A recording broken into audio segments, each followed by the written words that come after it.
Coming up, an Ipswich Today exclusive. My guest is Lance McCallum, who was elected the member for the state seat of Bundamba at the by-election on March 28 this year, after the seat was vacated by long-serving member Joanne Miller. In this interview, we'll hear the Lance McCallum story and why he decided to enter politics. And we'll discuss what is probably the biggest issue in the electorate, the proposed waste-to-energy plant at Swanbank. It's Saturday, July 18, 2020, and I'm Alan Roebuck. Welcome to Ipswich Today, which acknowledges the traditional custodians of the land on which it is produced and pays respects to elders past, present and emerging. This podcast is supported by Kinetics, people-powered web hosting trusted by Australian businesses since 1999. Thanks for talking with Ipswich Today, Lance McCallum. A pleasure to be here, Alan. Now, before we get to politics and the current issues, I'd like to find out a little more about the man behind the name. Now, you're a proud Gubby man. Tell me about your memories of growing up and those around you that had the biggest influence on your life. So, for your listeners that might not be familiar with my mob, the Gubby Nation, our country is sort of north of metropolitan Brisbane and basically goes from the Sunshine Coast up to around Hervey Bay. So that is my nation in terms of my heritage and my mob. But I myself, I grew up in the outer suburban suburbs of Brisbane's Bayside in the Redlands. I'm one of 5 siblings and we all grew up in a 3-bedroom house out in the Redlands.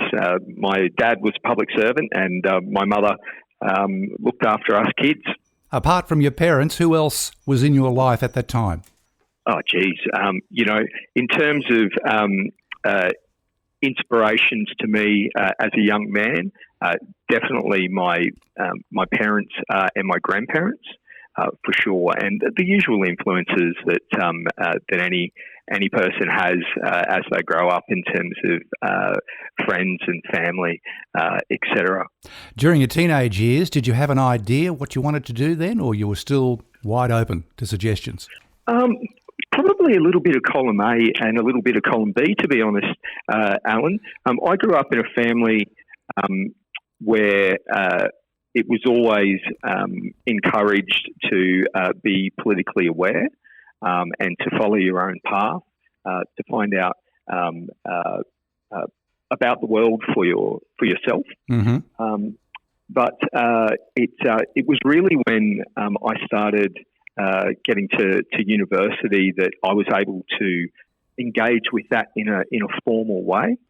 So I grew up at school in awe of Labor greats like Bob Hawke and Gough Whitlam and the things that they stood for, whether it was free education, Medicare,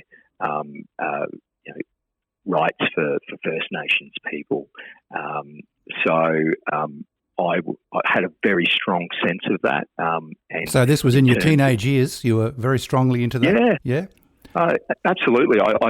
I have a very strong memory of that making a real impression on me. And I was brought up to, and I think this stems from the fact that I'm from a close-knit family, that by sticking together, you can make a difference. And I think that translated in terms of me being able to find political expression through things like the Labor Party and the Labor movement more generally. And what about your working life? What was your first paid job? My first paid job was as a pizza delivery driver for Pizza Hut. Nothing wrong with that. Nothing wrong. Yeah, no. So back in the days when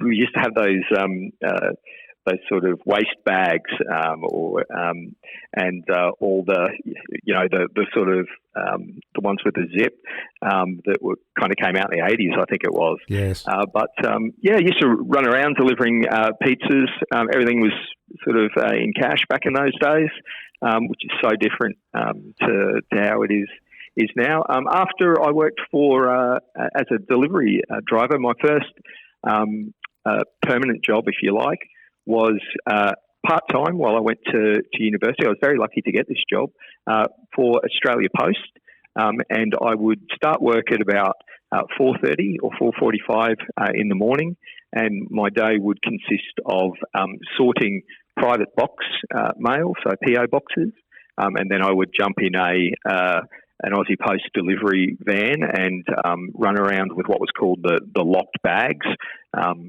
You listeners might recall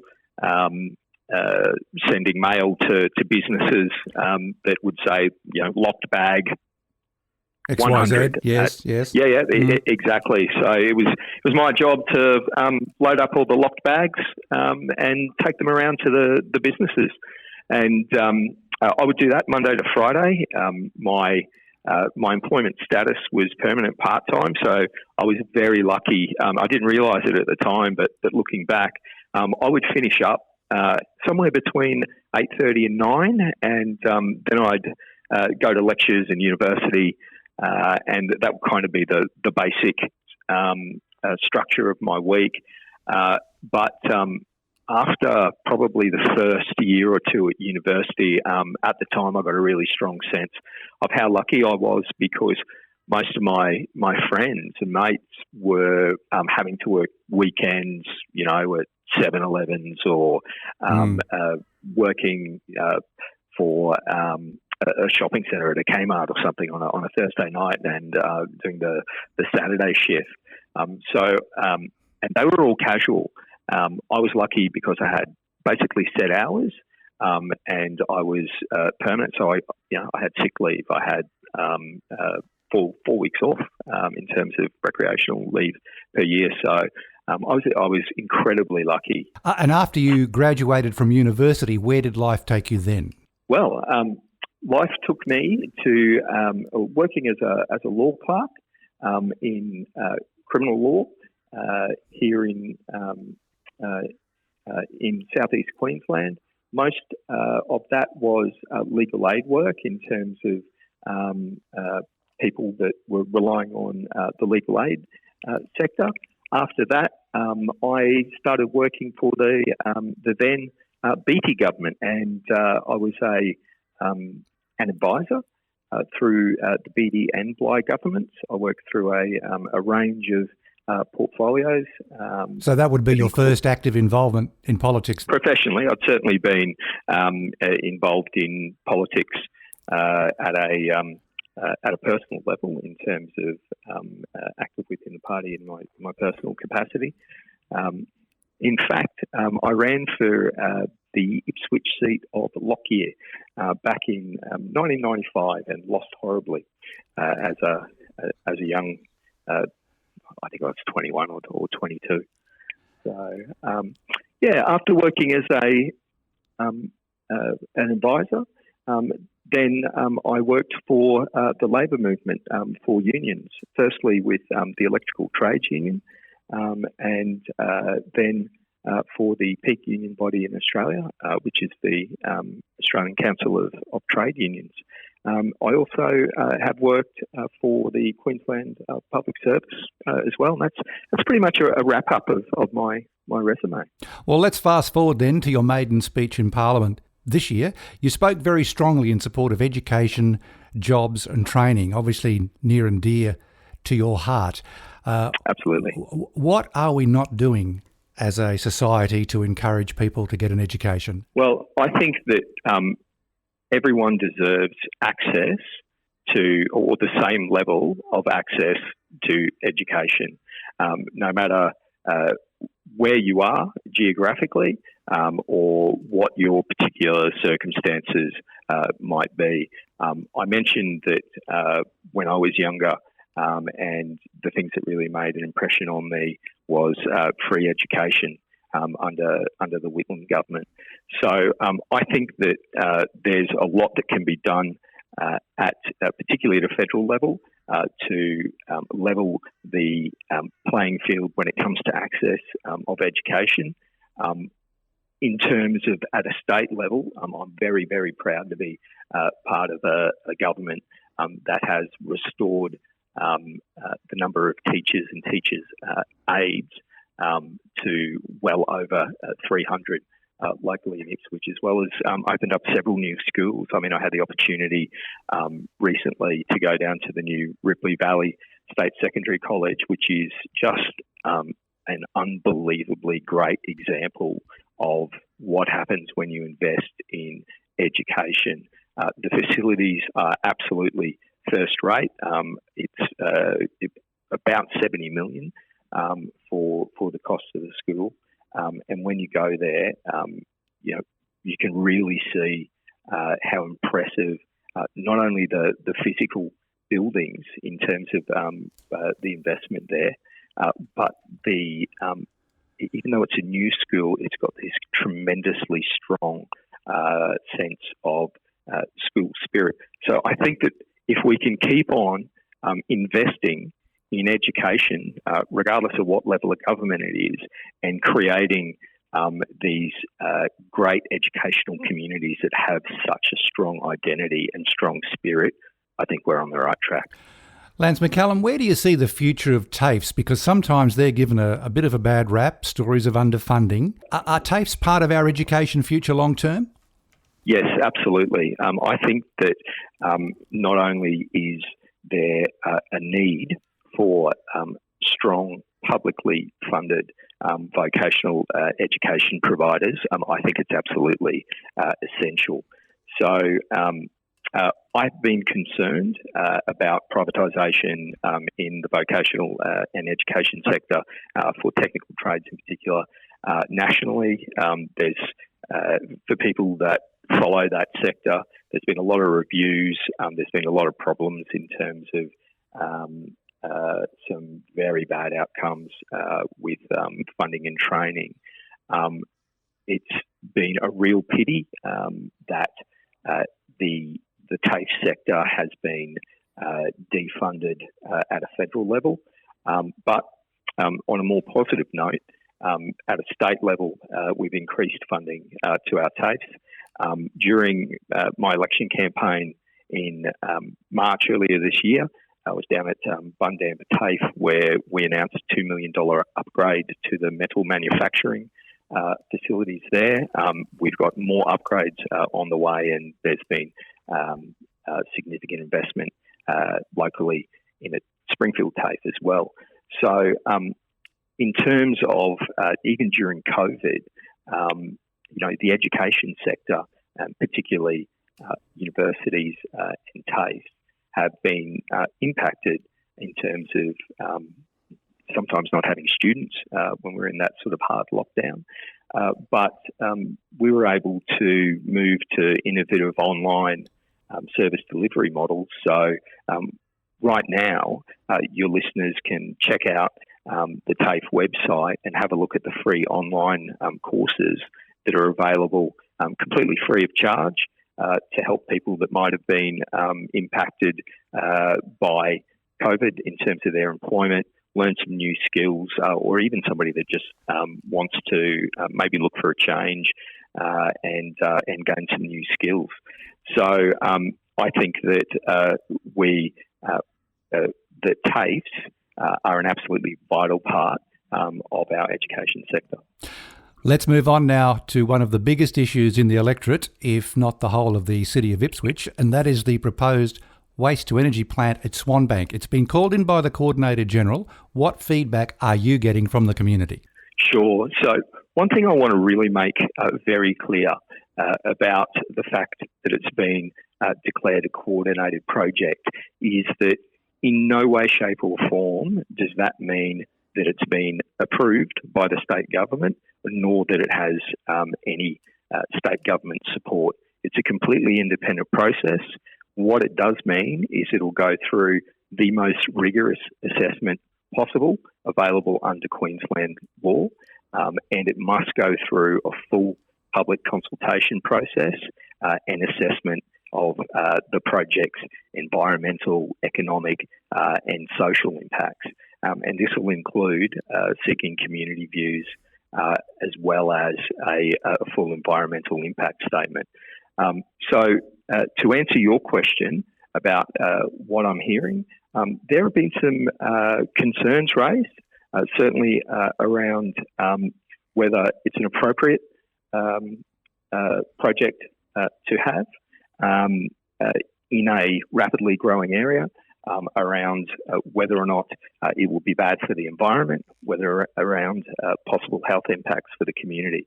Now, I take those concerns really, really seriously, and I want to work to ensure that our community is as safe and sustainable as possible.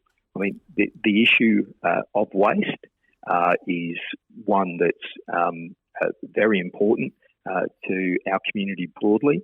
I'd like to see our society become a zero waste society, where we avoid creating as much waste as we currently do, where the waste that is created is reused and recycled to the greatest extent possible.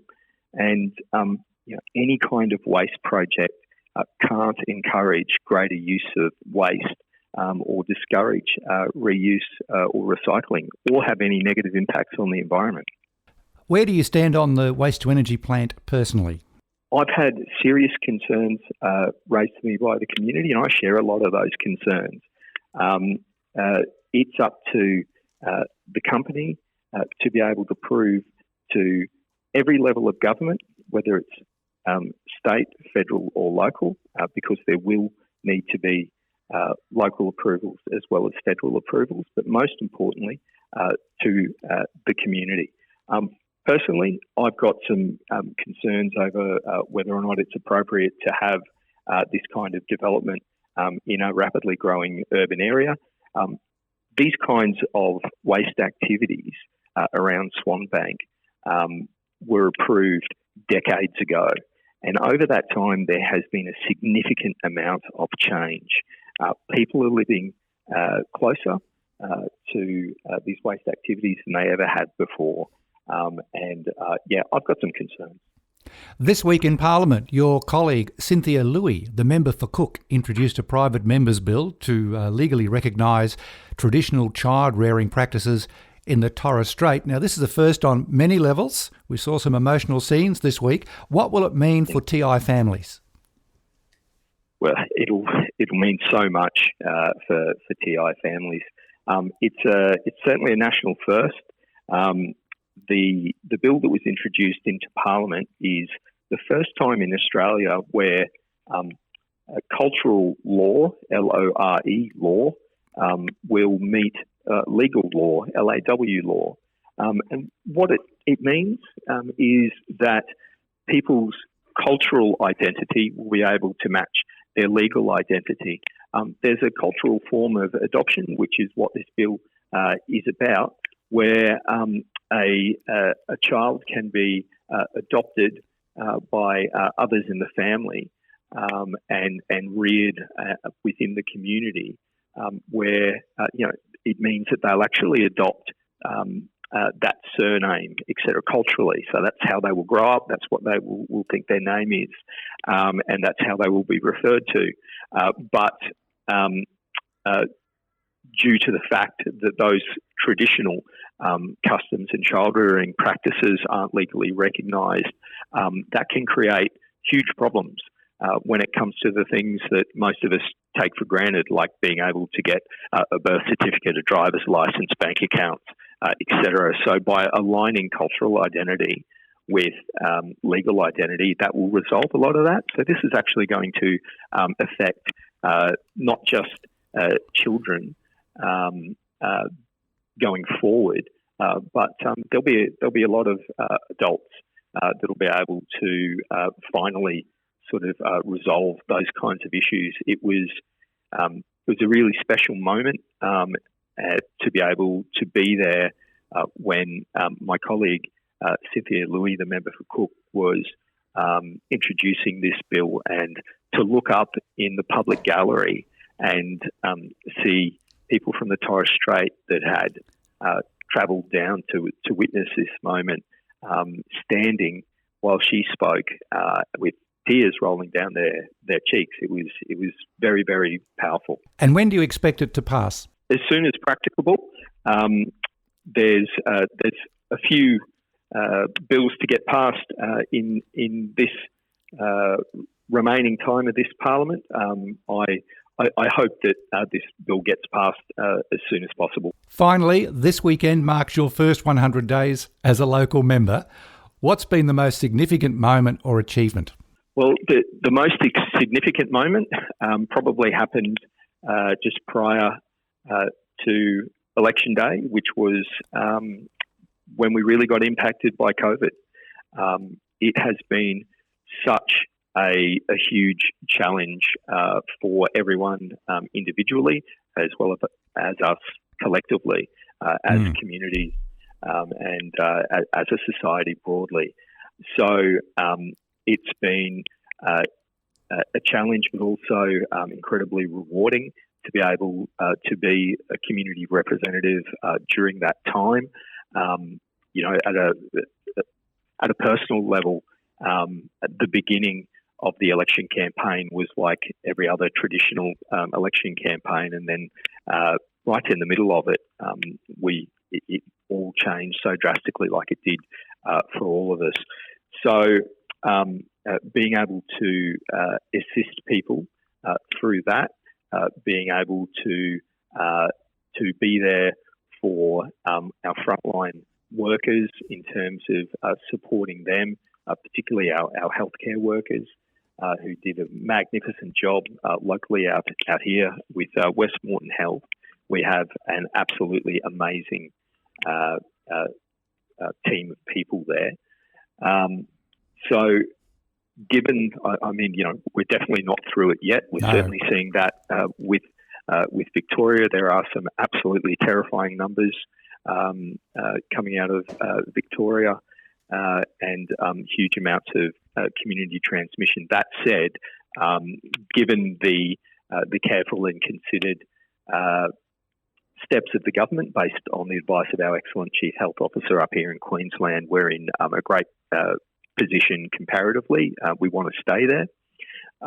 And we're focusing on uniting and recovering after this first phase of coronavirus. So that means supporting people in their workplaces, creating as many jobs as we can, as well as making sure that everyone is able to be kept safe.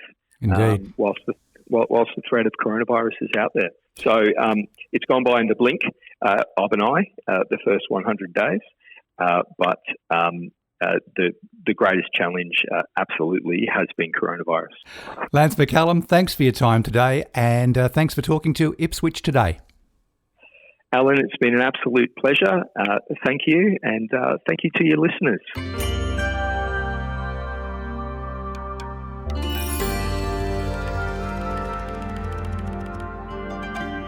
In a future episode, I'll be seeking an expert opinion and analysis of the proposed waste-to-energy plant at Swanbank. The truth probably lies somewhere between the extremist views of protest groups and that of the proponent. What is the truth, and what are the real risks to the community? Hopefully, it will bring some clarity to the issue, which has been called in as a coordinated project by the state government.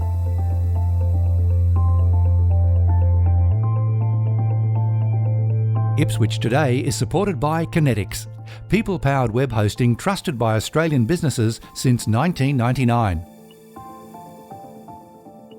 You can subscribe for free and share this podcast from your favourite app, including iHeartRadio, or play Ipswich Today from your smart speaker. Suggestions are welcome for future interviews and topics. Just go to the Ipswich Today website or Facebook page and leave a message. Music is supplied by Purple Planet Music. This is Alan Roebuck. Thanks for listening.